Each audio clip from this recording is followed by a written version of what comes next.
They are not less than one another. They are equal. But some know the knowledge of science, some do not know the knowledge of science. They might be good in any other subject. Scientists should not limit themselves only for science. They should also come out and participate in the politics and economics of the country. According to Orwell, he says that these scientists should not be limited to their own country. If this much of chemical is added to this chemical, this gives this. If only that knowledge is known, it is not of any use.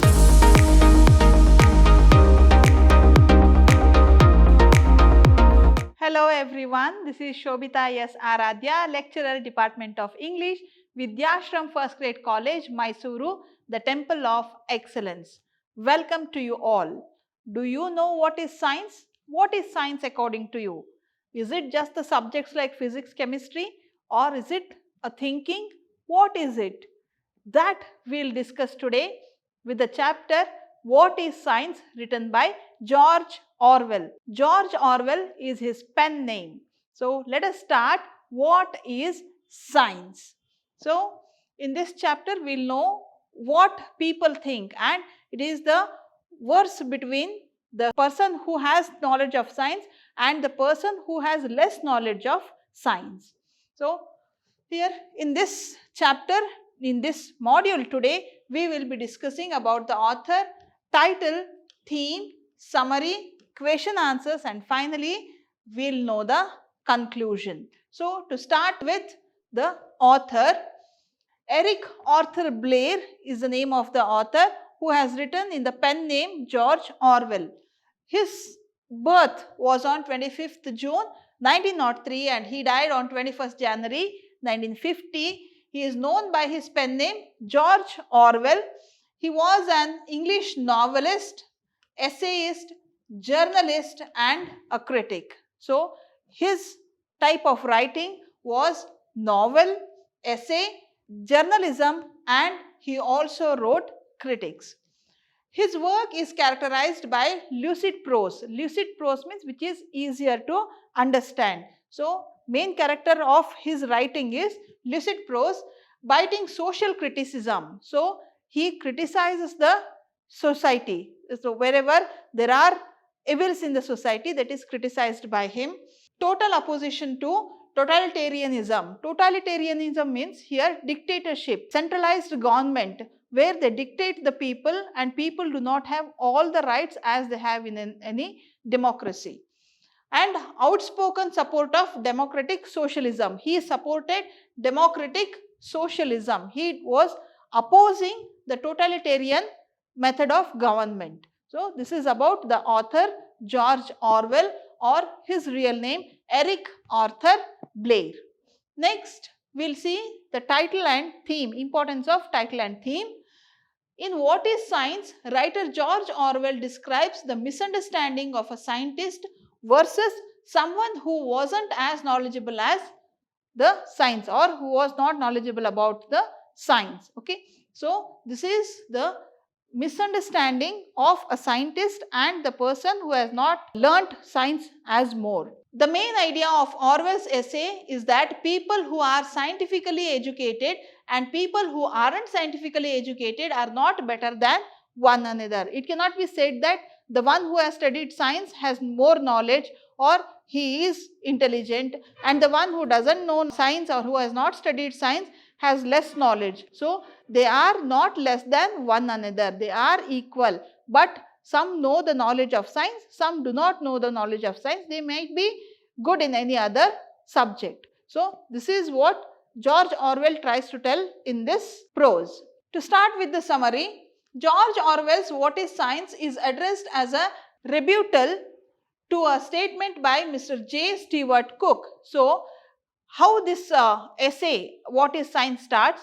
As George Orwell read about Stewart Cook, he had written an essay. So when he read Stewart Cook, this idea of writing about what is science came into his mind.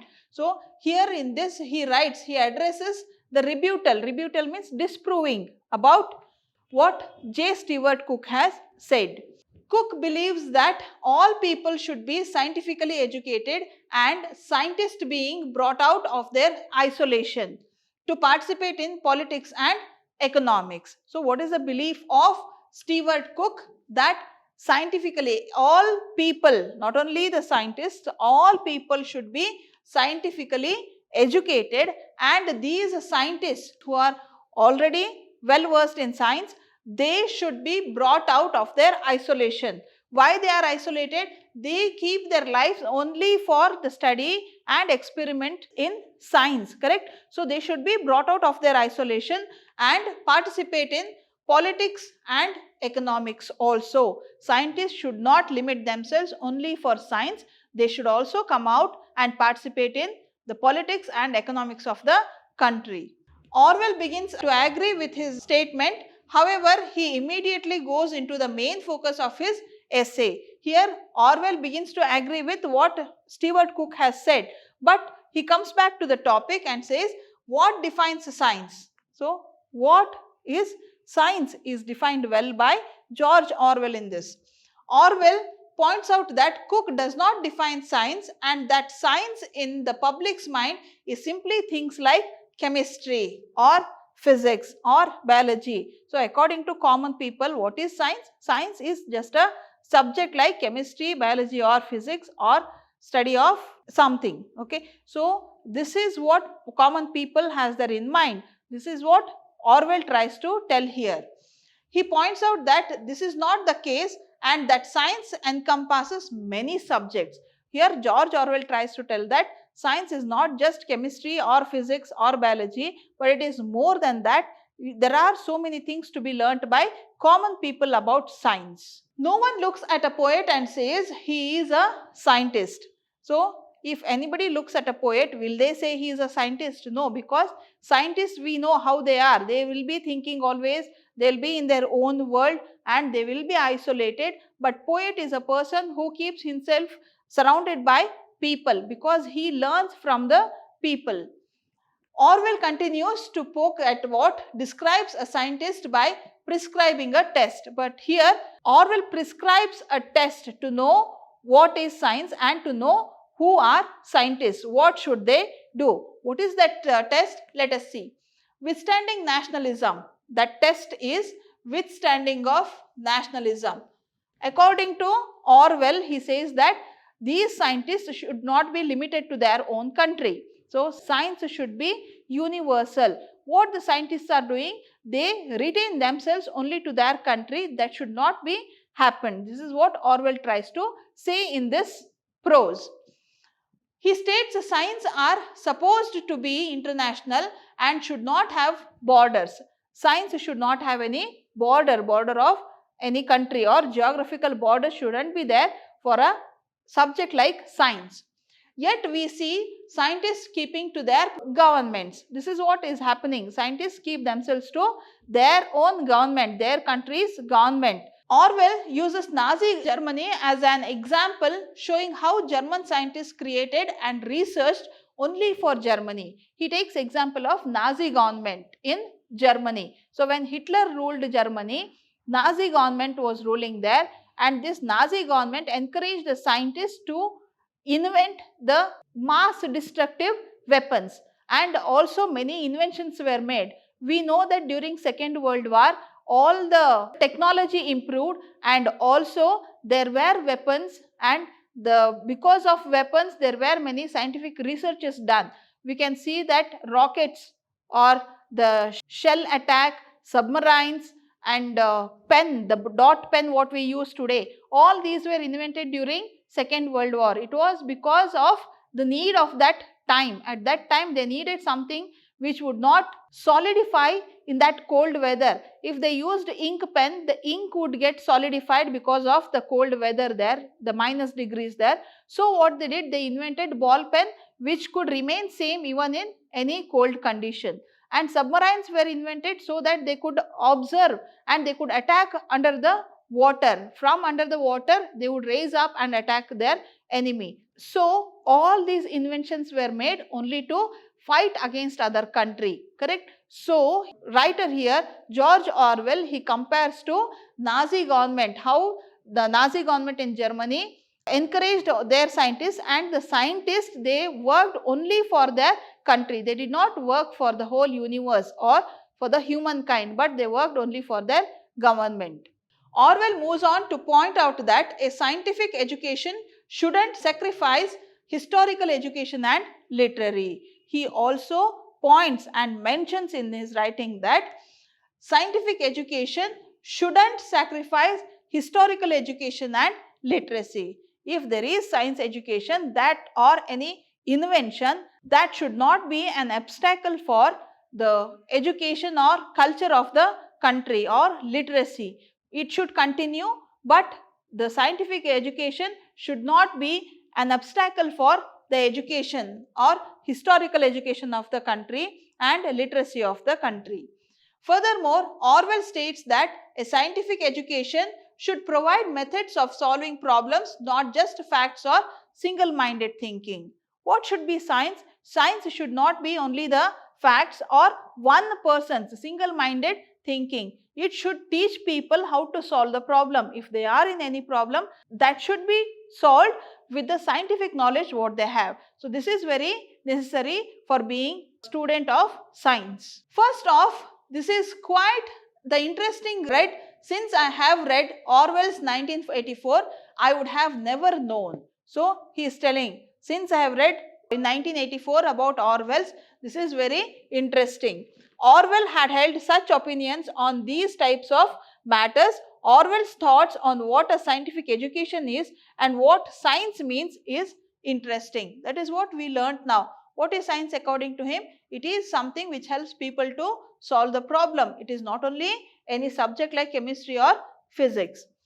I have never thought what science meant, and his description of what the public believes it is what I always imagined when I thought of science. So, what public believe? They believe it is some subject. If it is chemistry, it is about chemicals. If it is physics, it is about speed, volume or those facts. But what is science is defined here. This spiked my attention to continue reading. As I did, I agreed with many of his points. So, whoever reads about Orwell's what is science, they should agree because he has written the facts in such a way. A scientific education should mean that we should learn how to take on the problems in a scientific manner. This is very important, how to take the problems in a scientific manner. If we have some problem, that should be solved in a scientific manner. Otherwise, we can't find the proper solution or the ultimate solution to our problem. It could be health or psychological or maybe something around us. It should be solved in a scientific manner. Only then we get the proper solution or the ultimate solution for that problem. Then if we continue with the summary of what George Orwell has written, by scientific manner, I mean we need to learn how to be able to solve problems, not only know solid facts of how to. So, only knowing the solid facts that if this much of chemical is added to this chemical, this gives this. If only that knowledge is known, it is not of any use. They should know where that chemical is used and how it is used in daily life. This should be known to the people. An old proverb everyone knows goes like this: teach a man to fish and he will eat for a lifetime. This is very old proverb. So, don't teach man only to eat the fish. Teach him how to fish it, how to get it from the lake. Only then he will keep eating for lifetime. If you serve your child with only the fish which you have struggled a lot and caught it, you have added some spices to it, cooked it properly, and then if you serve your child will know only to eat. But when his turn comes and he has to bring food for his family, he will be in a trouble. So, teach a man to fish, he'll eat for his lifetime. It tells that your children should know how to gain what they want. Only then they can live happily. If they do know only to spend the money earned by the parents, they will not know how to earn that money for their livelihood. So, this is what he is trying to tell here. If we teach people how to solve problems, how to think for themselves, we would have a much more educated general public. Yes, if they are taught about how to solve problems and how to think for themselves, many problems in the society are solved. So, this is what every public in the society should know. That's not to say our general public isn't smart. but we hear stories of people doing things that goes against common sense. So this doesn't mean that our public are without sense. They do not have the common sense. They have the common sense, but sometimes they have proven that they don't have any senses. They behave unscientifically and prove they do not have senses. But that is not true. The truth is our public are smart and they know the senses. Orwell argues that although science is highly valued in the society, it should not be piling up a lot of facts. Yes, science is highly valued in our society, but it should not be only piling up of informations or facts in that. They should know how these facts are applicable in life. So if you take what is science, it is something applied every day to our life. Science should be the collective thought process of reasoning and should coexist harmoniously with literature and art in a person's educational diet. So how science should be educated? It should be with literature and art of every human being. So as he learns literature, art, and he gets education of all things, in that diet he should have also knowledge of science. It should be the thought process of reasoning. So he should know the reason. If they do not know the reasons, they will start blindly following some customs which is not relevant to the present situation. So to fight out that, we need to have knowledge of science as we will have knowledge of literature and arts. Orwell goes on to contrast the praise and glory given of true scientists, means the physicists or the biologists, with other irrelevant occupation like poet and lawyer. Here he calls poet and lawyer irrelevant, means he doesn't mean that they don't have any position in the society. He is trying to tell they are irrelevant to science. If a poet or lawyer is compared to science, scientists will say that they are irrelevant to our subject. So Orwell tries to write it here. Orwell goes on to warn of the dangers of neglecting subjects other than science. So what he wants to do, he is warning that don't only concentrate on science, you need to concentrate on other subjects also. As he believes in order to be cultured, it is essential to study literature and arts in order to form morals. Of course, science will tell you reasoning, whereas literature and arts will tell you the life values. The morals are taught by literature and arts. So both are important. Knowledge of reasoning and morals and values for life are always important. So Orwell tells here, like any other subject, science should be taught, but it should be along with literature and arts.